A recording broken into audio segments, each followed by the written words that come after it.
Aujourd'hui, on va apprendre comment utiliser un joystick avec un Arduino. Tout d'abord, pour le matériel, il ne faut pas grand-chose. C'est assez simple, il faut 5 fils, de préférence mâle à femelle, pour pouvoir brancher directement le joystick à l'Arduino. Mais si vous n'avez pas, vous allez devoir utiliser une breadboard. Mais c'est pas vraiment nécessaire ici.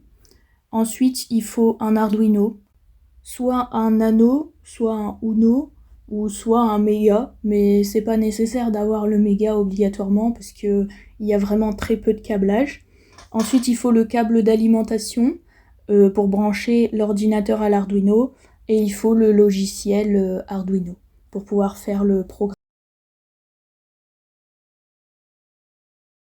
Pour le câblage, c'est très simple.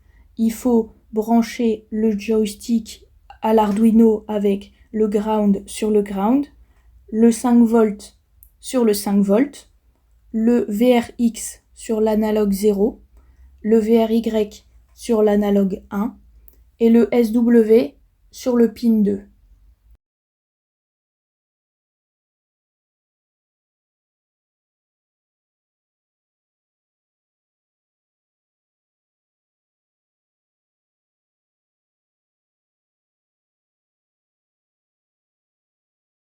Pour vous expliquer assez rapidement, on peut imaginer que le VRX et le VRY correspondent à un graphique où le joystick serait au centre.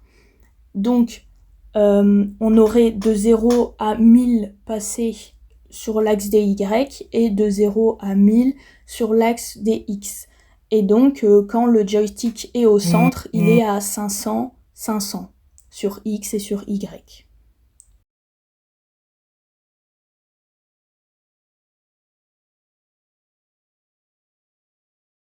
Voilà. Ensuite, pour le programme, je l'ai déjà réalisé. Si vous voulez le recopier, il faudra mettre pause à la vidéo. Je vais vous l'expliquer assez rapidement.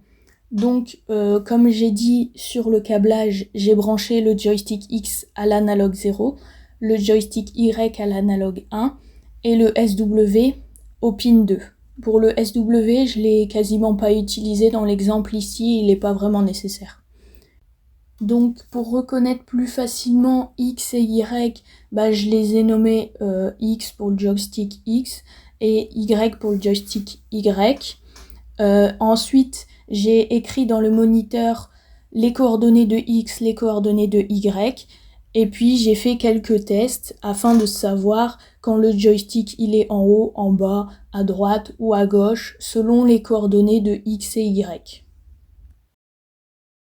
Pour les tests, on peut voir dans le moniteur que quand on déplace le joystick, que ce soit en haut, en bas, à droite, à gauche, en haut à droite, en haut à gauche, il affiche dans le moniteur s'il est en haut ou en bas ou à droite ou à gauche. Donc on pourrait imaginer qu'on pourrait utiliser ça pour par exemple détecter quand il est en haut, on fait quelque chose, quand il est en bas, on fait autre chose, quand il revient au centre, on annule tout ce qu'on a fait. Enfin, c'est un exemple, on peut l'utiliser comme un potentiomètre ou l'utiliser pour faire une manette de jeu vidéo, aller en haut, aller en bas, aller à droite, à gauche, tout simplement. Donc voilà, j'espère que vous avez appris pas mal de choses sur le joystick. Vous voyez, c'est pas très compliqué. J'espère du coup que ça vous a plu et à une prochaine.